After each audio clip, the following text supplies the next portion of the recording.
madaxweynaha Soomaaliland mudane Muuse Biixi Cabdi ayaa waxa uu saaka kormeer ku tagay dugsiga tababarka ciidamada ee Darweyne halkaasi oo ay ku sugnaan ciidamada kala duwan ee Soomaaliland iyo dhalinyarada carbiska ee shaqo qaran. ciidamadii halkaasi ku sugnaa ayaa waxa ay madaxweynaha hortiisa ku soo bandhigeen gaardis iyo gaada ka ciyaar.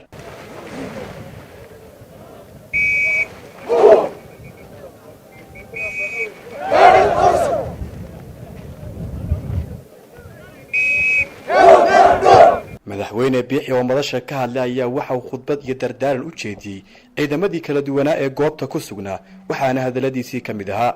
dhammaan ciidamada qalabka sida kala duwan ee goobta ku sugan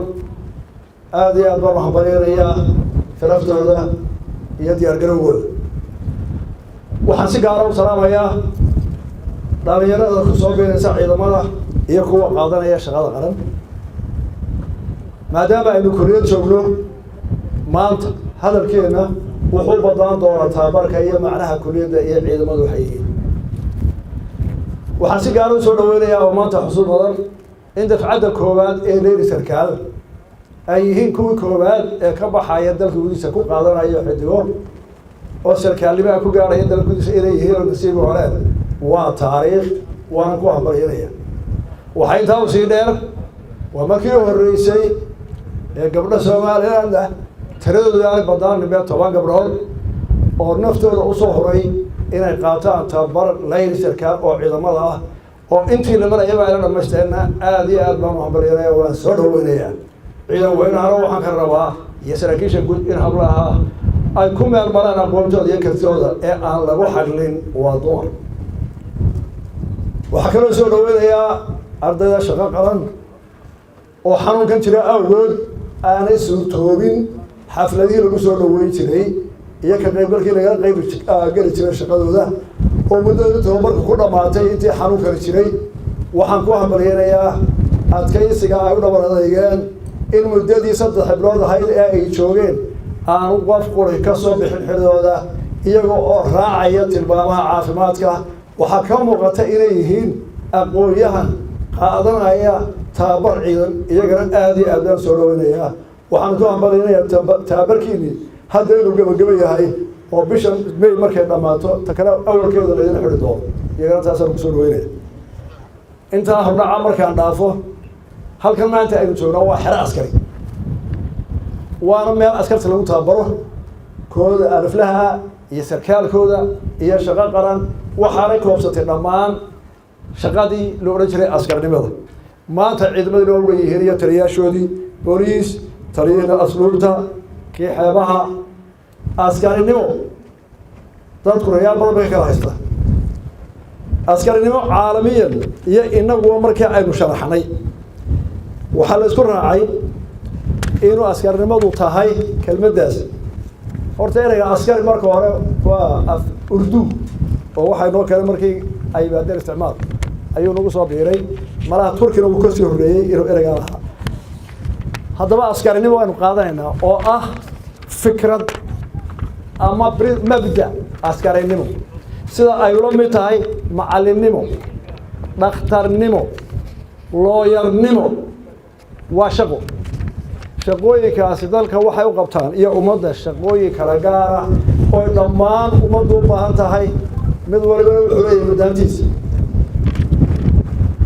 macnaha ay ku soo hortay caalamada iyo inagu askarnimadu waxa weeye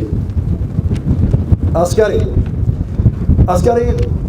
marka hore wuxuu koobsadaa 3 arrimood oo tirada. ta koowaad waa dal jacayl. askarina haddaad qaatay dadka kaloo dhan waa inaad mutaan dalka ka jeceshaad u jecel.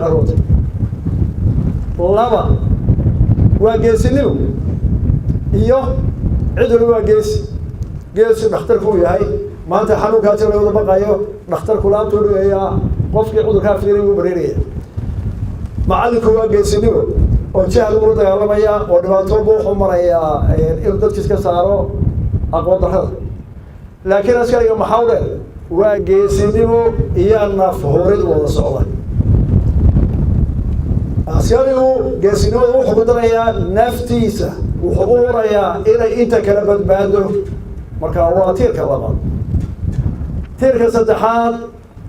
waa xilgudasho sida u kala culus yihiin xilku oo xilgudasho maxay tahay askarigu ama janar ha ahaado ama dabla ha ahaado naftiisa wuxuu u hurayaa saaxiibkiisa dagaalka kula jira inuu badbaadiyo askarnimada waxa weeye ka ku garab socda ee ciidanka gudaha ee horintaada ah inuu nin waliba kan kale kala badbaadi uu kan kale soo dhagaal soo dabka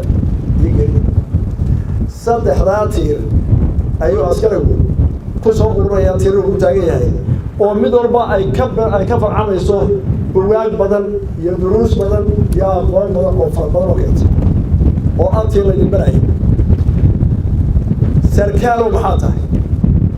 askari haddana sarkaalnimo layli sarkaal maxaa loo leeyahay sarkaal maxaa tahay shaqo qaran waa sarkaal waa aqoonyahan jaamacad u dhameeyey aqoonteedu buu leeyahay maxaa loo soo xireeyey ee xerada loo keenay iyana waa su'aal kale waa sarkaalnimo inaad labadiba isku hayso aqoontii iyo sarkaalnimadii sarkaalkuna waxa weeye intii askariga lagu sheegay saddexdii tiir oo lagu daray go'aan qaadasho iyo hogaamin intii askariga marka loogu daro go'aan qaadasho iyo hogaamin ayuu sarkaal noqonaya haddaba maxaa lagu barataa kuliyaddan iyo kuliyadaha lamidka ah leyli sarkaalka waxaa la barayaa oo koob ka ah qodobo fara badan oo ay ka mid tahay casharada ay ka mid tahay iyo shaqo qaran oo socdo ah shaqada oo dhisana baraxay dhismaha jirka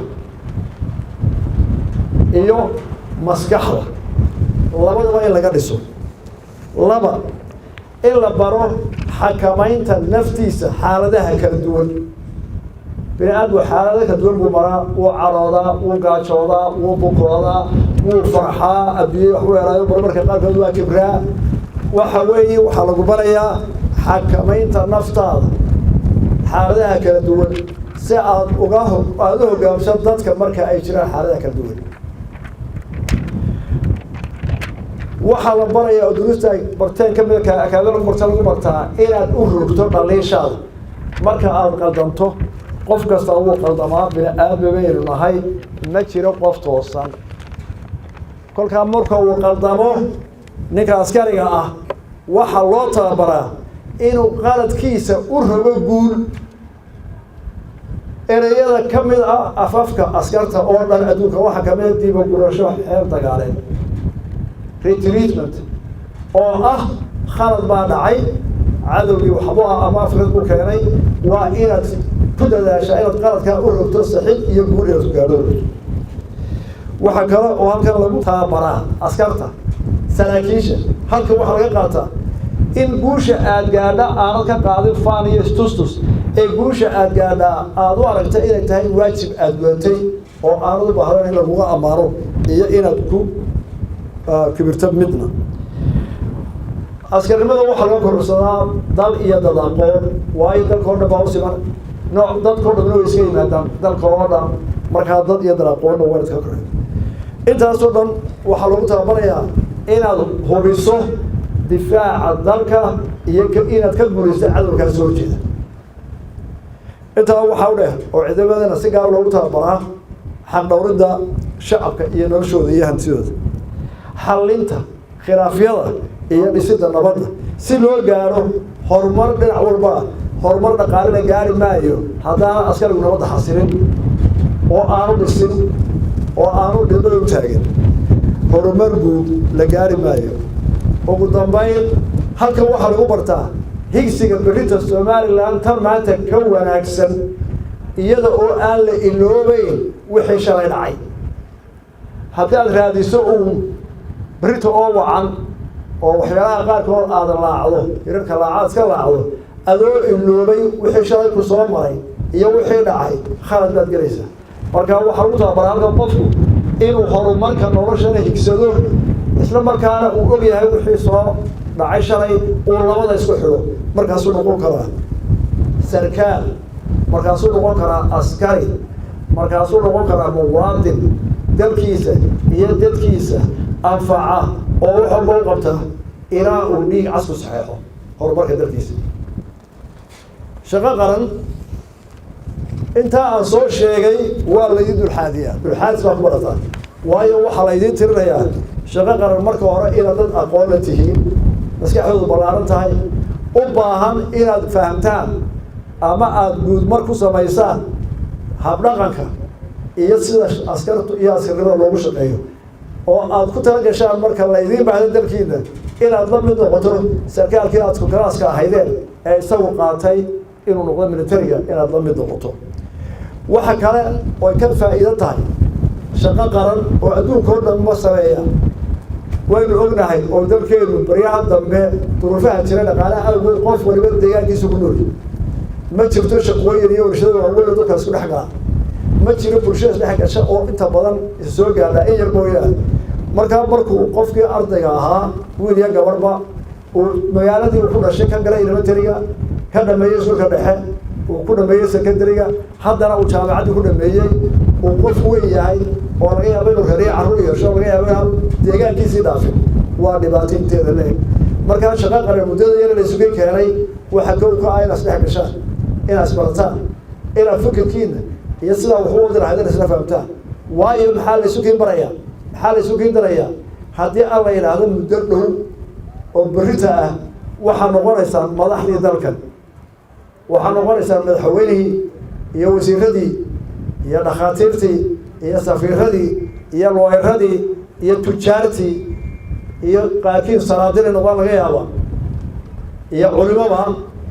waxaa noqonaysaan dadkii berrinta dalkan u talinayay markaa waxaa lagu dadaalayaa idinkoo is yaqaana oo hebel iyo hebel isu garanaya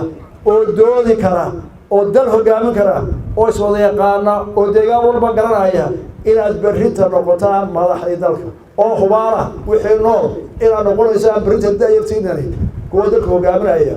shalay unbay ahayd annaguba markii aynu odhan jireen madaxdii dalkan soo hogaaminaysay oo ugu dambeeyey maxamed xaafidaan xigaal oo aan garanayo dhowr iyo lixdankiisa oo prime minister uu noogu yimid iskuulka markuu noogu yimid daayartii berrinta dalkan xukuumaysa oo noqonaysay dhammaantay waxaa ninkii gaaraba waxaa kamid a dhammaan madaxweyneyaasha halka soo maray shalay bay dhalinyaro wada ahaay iyo intaa garanaysaan o dhan waxaa laydinka rabaa shaqo qaran laeli sarkaal da-yarta oo dhan inaad isu diyaarisaan maskaxdiina ka ballaarisaan dhallinyarnimada iyo duruufaha gaarka imka haysta ee laga yaabo dhaqaale iyo shaqo oo dalka baadka jirta ogahay haddana qaar ka adag baa soo maray inaad isu diyaarisaan inaad madaxdii qaranka tihiin weliba shaqo qaran waxaa ku dadaanaya inay noqoto koorska yana gasheen mid dalka mustaqbalka anfaca ugu yaraan dad soo maray wax soo bartay marisa soo arkay og waxa dalka ka soo dhacay og waxa la higsanayo goobjoog u ahaa oo dhegaystay madaxda maanta wixii ay ku dardaarantay iyo waxay hayaan intaa waxaa dhaafaya ciidanka booliiska horta booliiska waa hambalyanaya shaqooyin wanaagsan oo aada iyo aada u hawl badan ayay dalka ka hayaan soomaalidu mahmaha bay sheegtay marka reerku guuro ee la dego ama geelu jira yahay geela xerada loo oodayo laba nin baa ooda garaaca mid wuu garaacaa midna ooda wuu soo guraa reerku ku ooda mahmaha baa halkaa ka soo baxdo waxaa la yidhi garaaciya gure guraa hawl badan ka ooda jiidaa hawl badan oo culays ku dhacaya wadaxda xaganaysa garaacaasa isbida laakiin ninka reerka ooda waa ninkii ooda garaacay ayuunbaa yeeshay horta waxaan idiin sheegayaa buriisku waa jiidihii waa gurigii hawsha ku dhacda ciidamada kale kuma dhacdo 24 saacadood oo ciidan dagaal ku jira mar walba aroor galab habeen yacni hawsha waa ciidanka qura ee adoonaysa war dagaalka meel mar qura joogsanay ciidanka waxaynu ku amriyeenaynaa hawsha culus ee ay u hayaan dalka khaasatan magaalooyinka waaweyn gudahooda oo ay ka haystaan dhibaato badan oo ah dadka u baahan wax walba waa cidhiidhi biyaha la isku leynayaa shaqada yar baa la isku leynayaa suuqa yara kaaliyoonaha la isku leynayaa carruurtiibaa aqalada ku yihiin oo dhalinyarada meel ay ku ciyaarto male garabadooda ka wada dhisanay dariiqii waa wada tiin iyo dhagax carruurteedii inankii yaraa meel alli iyo meel uu ku jimicsan male dabeetana ama dhagaxbuu tuuraya ama u islaynayaana buriisku bay shaqeynaya ciidanka buriiska waxaynu ku hambalyeynaa hawsha culus ee qaranku hayeen waana la gelinaa hawsha ah waxaanu se doonaynaa in la helo fikrad ay ku kala dhistaan buriiska iyo dadku oo dadku ciidanka booliska uu dariiqaas ku haysan maayaan in la ballaariyo dalka meel ay ku ciyaaraan ganacsiga meel loo ballaariyo wadooyinka dhagaxa lagu soo ururay dadweynuhu ka feejignaadaan waxyaalo badan buu dadweynuhu ka caawin karaa booliska si loo kala nasto aad iyo aad baan wax baryeelaya waayadan intan xanuunkan karo soo kordhay xataa jaadkii la joojiyey wacdanihi ay ka muujiyeen guusha ka soo yeena waa ku baryeelana waxaan raafayaa ciidanka qaranka horta dee maanta waxay nala joogeen boqorkii dagaalka ayay soo dhigeen oo maanta waxay salaameen taangigu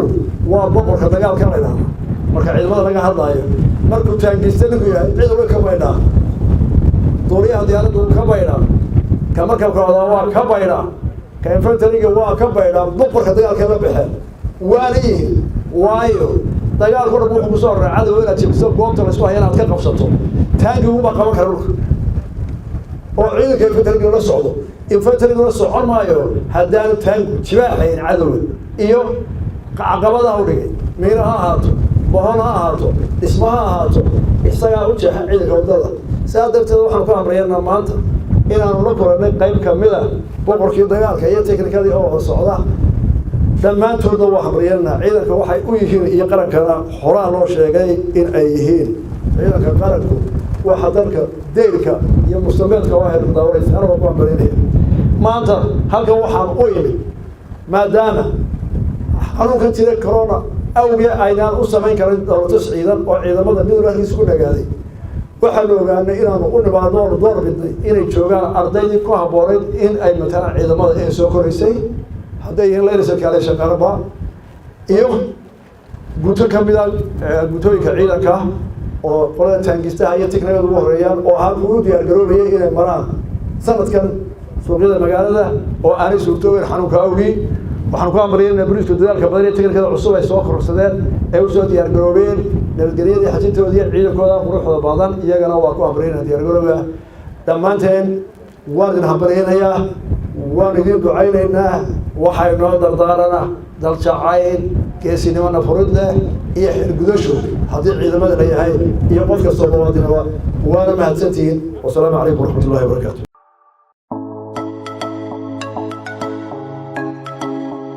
cabdiraxiin muuli ismaaciil shabakadda wararka LS News magaalada Hargeysa.